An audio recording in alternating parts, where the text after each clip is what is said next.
Alors que Jésus approchait de Jéricho, un aveugle mendiait assis au bord de la route. Entendant la foule passer devant lui, il s'informa de ce qu'il y avait. On lui apprit que c'était Jésus le Nazaréen qui passait. Il s'écria: « Jésus, fils de David, prends pitié de moi. » Ceux qui marchaient en tête le rabrouaient pour le faire taire, mais lui criait de plus belle: « Fils de David, prends pitié de moi. » Jésus s'arrêta et il ordonna qu'on le lui amène. Quand il se fut approché, Jésus lui demanda: « Que veux-tu que je fasse pour toi ?» Il répondit: « Seigneur, que je retrouve la vue. » Et Jésus lui dit: « Retrouve la vue, ta foi t'a sauvé. » À l'instant même, il retrouva la vue et il suivait Jésus en rendant gloire à Dieu.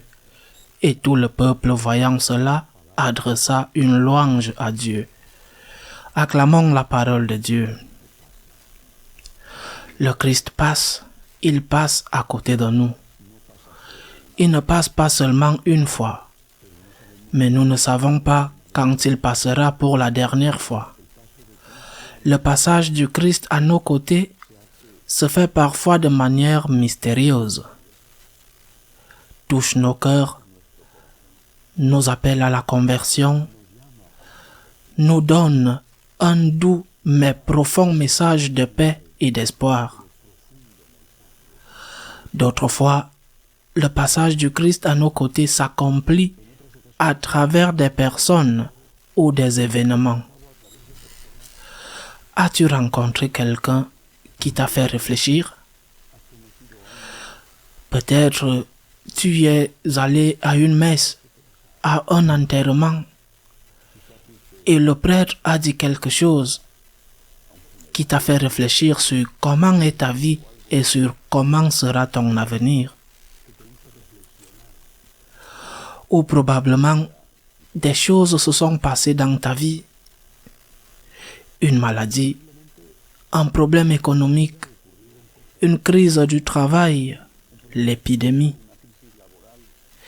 Et ces choses t'ont aussi fait sortir de tes certitudes. Ces choses t'ont amené à te poser des questions, t'ont amené à t'interroger sur ce qu'il y avait au bout de cette route. Tout ça, c'est le Christ qui passe. Le Christ passe plusieurs fois dans nos vies. Le Christ passe et beaucoup le laissent passer, ils ratent l'occasion. Mais ceux qui sont conscients qu'ils ont besoin d'aide crient, insistent: « Jésus, aide-moi, aide-moi. » Le Christ passe et seul profitent de son passage ceux qui sont assez humbles pour se rendre compte qu'ils ont un problème, qu'il leur manque quelque chose, que ce qu'ils ont, même s'ils en ont beaucoup, ne les comble pas. Je reçois souvent des messages de personnes qui me parlent de situations d'éloignement d'une partie de leur famille, notamment de leurs enfants. Surtout quand les enfants ont réussi d'un point de vue humain, ils se sont éloignés. Des enfants, des adolescents qui étaient proches de Dieu, puis arrivés à l'université ou dans leur vie professionnelle, se sont éloignés de Dieu. Le Christ va passer dans leur vie.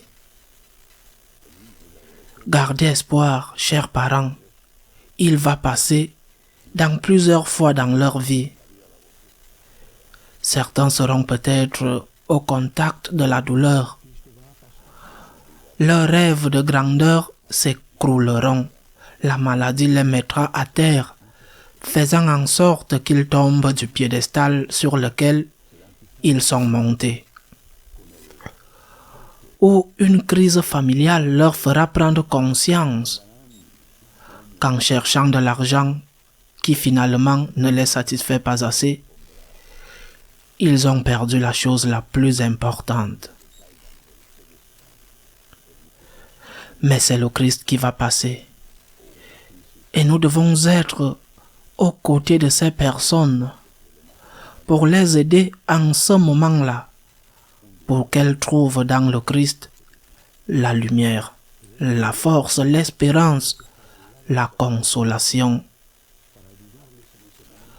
Parce que seul le Christ est celui qui nous donne tout ça et qui vaut plus que tout. Mais en attendant, profitons-en pour nous-mêmes. C'est le Christ qui est en train de passer. Ne le laisse pas passer en vain. Et si tu regardes en arrière, dans ta vie peut-être tu te rendras compte de combien de fois le Seigneur est passé. Certains exercices spirituels que tu as fait quand tu étais jeune, l'homélie d'un prêtre, ce problème que tu as eu ou ce succès, en as-tu profité pour t'unir à Dieu, pour persévérer dans l'union avec Dieu? Ou au contraire, surtout lorsqu'il y a eu du succès, tu t'es éloigné de Dieu, tu t'es enivré de succès. Le Christ passe. Si tu es conscient que tu as un problème comme cet aveugle, crie, implore, Jésus de Nazareth, fils de Dieu, fils de David, fils de Marie, prends pitié de moi. Prends pitié de moi pour que je puisse voir de nouveau le chemin que je dois parcourir pour être avec toi afin de pouvoir te suivre. Ainsi soit-il.